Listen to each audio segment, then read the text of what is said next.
Okay, on this problem, we want to figure out a shear and bending moment diagram for the beam as a function of x. So first thing I need to do is figure out the reaction forces on this. So we'll start with that. I'm going to have a vertical reaction force at the edge there, and then I will have a moment, external moment at that point as well. So to figure that out, I have to sum the forces in the y direction for all of these. Okay, and so what I'll have is that reaction force, I'll just call it F at this point. And then I've got um, the distributed load acting downward, which is 2 kips per feet times 6 feet acting straight down. Then I have 10 and I have 8 acting down. So from that, I learned that that reaction force over at the end point is 30. So this is 30 kips acting over on this point, again, due to the distributed load and the 2-point loads that I've got there. Then I'm going to sum the moments, okay, and I'll do that about the end point, okay. So I've got my reaction moment that I need to include there, okay. Then I've got my couple moment at the end there. That's negative 40 kip feet. That's that moment at the end. Then I have my distributed load, which acts at the center of that, which is going to be 3 feet away, and then times 2 times 6. Okay, so that's the center of that times the area of that. And then I've got negative 6 times 10 for that second point load. 6 times 10, and then negative 10 times 8 for the last point load. And then that equals 0. So calculating all that, I find that the moment at the end then is 216. Okay, so I found my reaction forces there like so. So now what I need to do is find the shear and bending moment diagram. Again, what I'm ultimately looking for on this is my shear force, internal shear, as a function of the length of the beam, and my bending moment as a function of the length of the beam. Okay, to do that I need to cut in between changes in the loading. So that's 2 cuts here. There's going to be a cut here and a cut here, right in the middle of that distributed load, as well as a cut between the 2-point loads. Okay, so we'll start by drawing that first section, which will look like this. Again, I've got 30 kips, 216 kip feet. Okay, I've got my shear force, bending moment, again following my sign convention. Now the thing is I have to redraw that distributed load like so. And again, I'm cutting it at some arbitrary distance x here. This is 2 kips per feet. So I can redraw that load right in the center here, and it has a magnitude of 2 times x. And again, this will change the further down the beam that I get. Right, the further down I go, the more distributed load I have, the larger the loading there. Okay, and again, that occurs at the center, which will be x over 2. I don't want to get too messy. I think that's straightforward. So now, got my free body diagram there. Now I can sum the forces in the y direction. And I have 30 going up. I have v going down. And I have minus 2x going down, like so. From that, I learned that the shear force V is negative 2x plus 30. Doing the same thing for the moment, I'm going to sum the moment about the cut point. I'm going to have my bending moment that I'm trying to find, that internal bending moment. Then I'm going to have, I'm going to have negative 30 times x for that reaction that I have at that point. So negative 30 times x. Now I've got my distributed load, which again acts at the midpoint. It's going to be a positive moment, so it's going to be plus x over 2. And again, the distance to the midpoint of that's going to change as I get further and further down. The bigger x gets, so it's going to be x divided by 2 times that force, which we know to be 2x, that equals 0. So solving that for my bending moment then is negative x squared plus 30x plus 216. Now the first thing I check is v the derivative of m? Which it is, right? X squared, negative x squared goes to negative 2x, 30x goes to 30, and then 216 goes to 0. So that's my first check, okay?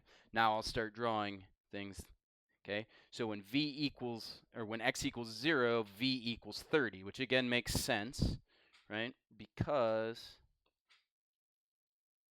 I've got that 30 kips right at the end point there, so it's going to pop up 30 like that. Now this one is a negative slope, straight line for v.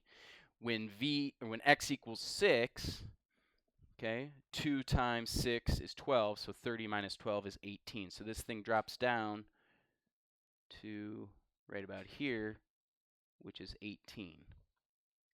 That's a straight line, like so, okay? Now, for the bending moment,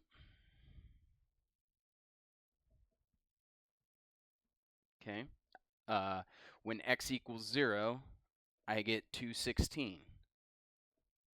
Why do I have... This should actually, I have this wrong in here. This should be a negative 216. Excuse me.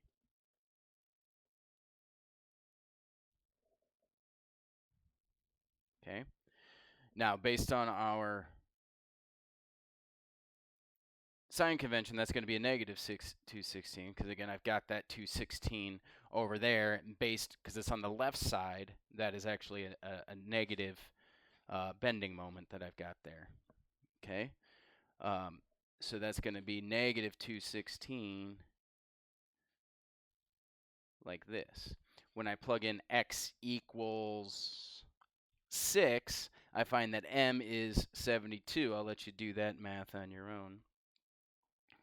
So that'll be right about here. Now this is following a parabola, okay? Sometimes it's helpful to type into your calculator to see exactly where things are going, okay? But we'll eyeball it here. It'll be something like that, okay? It won't be a straight line, okay? Sometimes there's a peak in there. I'm not going to have that here, okay? You always know where there's a peak when the shear crosses the x-plane, because again, the derivative has to be 0, right, at a maximum. So if v crossed the middle, I'd know if v went through the x-axis, right? Or, I'm sorry, if v at any point equaled 0, then I'd know m would have to be at its maximum at that point, okay? As far as like parabolas go and how derivatives relate to maximum and minimum, okay? Oh, and this is 72. I think I said it. I just didn't write it down, okay? So now moving forward, we're going to make the next cut, okay? The next cut goes past that distributed load. So again, I've got 30 here. I've got 216. I've got my distributed load, like so.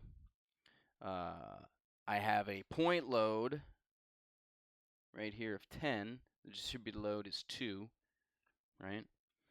And then I've got a shear bending moment, okay, following the sign conventions that I've laid out there. Okay, so summing the forces, okay, I get 30 minus 2 times 6 minus 10 minus v equals 0. From that, I learned that v then equals 8. Same thing for the moments. I do it about the cut point. I don't want to forget the fact that I have a moment that I'm trying to find, so I include that in there. I also don't want to forget, which I did up on the previous one, plus 216. Don't do what I did, okay? got to include that plus 216 up at the top there. So I'm going to include it right here as well. Lots of places to screw up here. I apologize for that. Hopefully you recognize that that should have been in that top equation. Okay, I just neglected to put it in there. Have it on the bottom one now. Okay, so I got my internal moment that I'm trying to find. I've got the moment over at the end point that I calculated earlier, the reaction. Okay, and then I have negative 30 times x, that one over at the end there. Okay, that reaction force. Then I've got my distributed load, which is creating a positive one. That's going to be 2 times 6. And its location, okay, to the center of that guy, right, that's going to be 3. Oops, not x. This guy's going to be 3. Okay, so because that's 3, the location of the center of that guy is x minus 3. Okay, then I've got my point load, which is also positive, which is going to be 10 times this one's x minus 6 because it occurs at that endpoint, which is endpoint of the distributed load, which is 6. And that equals 0. So simplifying this, I get that my moment here equals 8x minus 120. Again, take the derivative of that. I get 8, so v equals 8. v equals 8 also makes sense because, again, I go from 18 and I drop 10 down, right, because I've got that point load 8, or point load of 10, making this 8, which also makes sense because when I get to the end point, I've got this 8 kips that pushes it down another 8. So, again, I hope that makes sense there. Okay. As far as the bending moment, if I plug in 8 times 6 for x, I get the negative 72, which hopefully makes sense. Okay. Again, there's no specific moment there to do anything other than that. Okay. To change it, so it should be negative 72. This is a linear equation. When x equals 10, then I get negative 40.